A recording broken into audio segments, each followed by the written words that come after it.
Hello friends, welcome back. Now we will discuss section B questions. Okay, so first question is define class size and B question is class interval. Okay, so what is the class size? Class size is basically difference between the upper limit minus lower limit. ठीक है, तो class size क्या होता है? Class size होता है आपका class size is equals to difference between the upper limit minus lower limit. Okay, is known as class size. Okay, जैसे मान लीजिए कोई भी क्लास साइज जैसे दिया हुआ है 20 to 30, ठीक है। तो इसमें क्या है, अगर आपको इसका क्लास साइज अगर आपको निकालना है तो क्या करोगे आप, एक इंटरवल दिया हुआ है तो इसको क्या निकालो, 30 अपर लिमिट से 20 को आप माइनस कर दीजिए तो आपका क्लास साइज 10 निकल जाएगा। Okay, next what is class interval. Class interval क्या होता है? क्लास इंटरवल होता है आपका the group of values between two limits. Okay, the group of values between two limits को हम लोग, ठीक है, क्लास इंटरवल बोलते हैं। जैसे कि 10 to 20, 20 to 30, 30 to 40, तो इन दोनों के बीच में जो है उसको हम लोग क्लास इंटरवल बोलते हैं। Okay, easy. Now what is central angle is equals to, ये पाई चार्ट का है, तो सेंट्रल एंगल जो होता है हमारा, सेंट्रल एंगल का जो फॉर्मूला होता है, सेंट्रल एंगल का जो फॉर्मूला होता है वो आपका होता है, central angle formula is frequency divided by total frequency into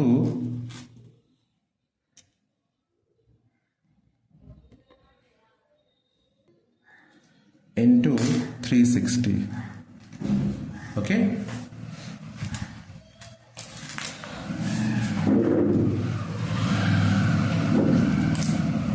फिर से बता दे रहा हूं, ये जो क्वेश्चन है सेंट्रल एंगल निकालने का, सेंट्रल एंगल का फॉर्मूला क्या होता है, frequency divided by total frequency into 360। Okay, now next is saying what is abscissa and ordinate. तो एब्सिसा जो होता है वो आपका एक्स एक्सिस को बोलते हैं एब्सिसा, ठीक है। जो एक्स एक्सिस होता है उसको हम लोग, ठीक है, एब्सिसा कहेंगे, और जो वाई एक्सिस होता है उसको हम ऑर्डिनेट कहेंगे। Clear? Okay, now next question is find the range of data 1, 5, 7, 9, 11, 18। तो आप नोटिस करोगे सबसे जो ग्रेटेस्ट वैल्यू है और सबसे जो लोएस्ट वैल्यू से आप माइनस कर दीजिए तो आपका रेंज निकल जाएगा। तो 18 से आप 1 को माइनस कर देंगे तो 18 माइनस 1 इज इक्वल टू 17, तो 17 आपका रेंज निकल जाएगा। Okay, now this graph it's saying from the graph line P Q is parallel to which axis. आप नोटिस करोगे ये जो पी क्यू है वो किसके पैरेलल है, वाई एक्सिस के, तो इसका आंसर क्या होगा, वाई एक्सिस। ओके, क्योंकि आप देखोगे ये दोनों समांतर है। ओके, नाउ 6th क्वेश्चन है find the equilateral triangle whose side is 16 centimetre. Okay, side is 16 centimetre, so we know the formula of area of equilateral triangle is √3/4 a square, right? Right, a is what? 8 is given, 16, side 16 दिया हुआ है। Okay, so just put it in the formula, 16 into 16, okay?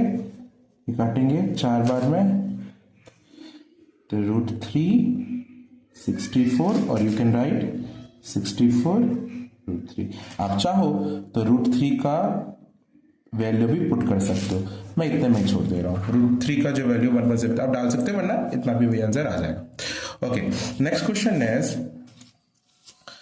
Find the area of rhombus whose diagonals are 16 centimetre and 10 centimetre. Okay, तो area of rhombus जो होता है, ठीक है, area of rhombus का फॉर्मूला क्या होता है, this all are formula based only. Okay, so area of rhombus का फॉर्मूला होता है half into d1 into d2, half. Okay, d1 is given here, you can see d1 is 16, it is given, and 10 it is given. Okay काट देंगे तो it will be 80 centimetre. तो answer इसका आ जाएगा 80 centimetre. Okay now next, now it is saying write the three properties of parallelogram.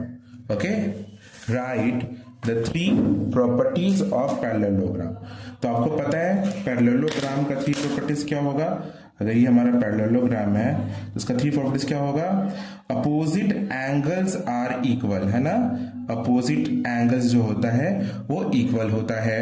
दूसरा, opposite pairs are parallel and equal, ठीक है, ये भी होता है, राइट। उसके क्या होता है, the diagonals bisect each other, ठीक है, the diagonals bisect each other. तो ये तीन प्रॉपर्टीज आप देख सकते हैं। आपके क्वेश्चन में भी आंसर छुपा हुआ। अगर आप सेक्शन ए का अगर 10 क्वेश्चन देखोगे तो उसमें जितने प्रॉपर्टीज हैं सब पैरेललोग्राम की ही हैं, तो आप वो भी देख के लिख सकते थे, है ना। It's very easy question. Now next, saying a regular polygon of n sides, then each exterior angle is equals to, okay, each exterior angle is equals to। तो आपको पता है एक्सटीरियर एंगल का फॉर्मूला क्या होता है। Exterior angle is equals to 360 by number of side. This is the formula. आप formula लिख देते तो आपको नंबर मिल जाता। Okay next question is write the example of four polygon. Four polygon का एग्जांपल देना है। स्क्वायर हो गया, रोम्बस हो गया, रेक्टेंगल हो गया, क्वाड्रिलैटरल हो गया, ठीक है। तो आप इसको भी पैरेललोग्राम आप डाल सकते हो, है ना। बहुत इजी है सेक्शन बी भी। Thank you. नेक्स्ट सेक्शन के लिए जरूर आइए। धन्यवाद।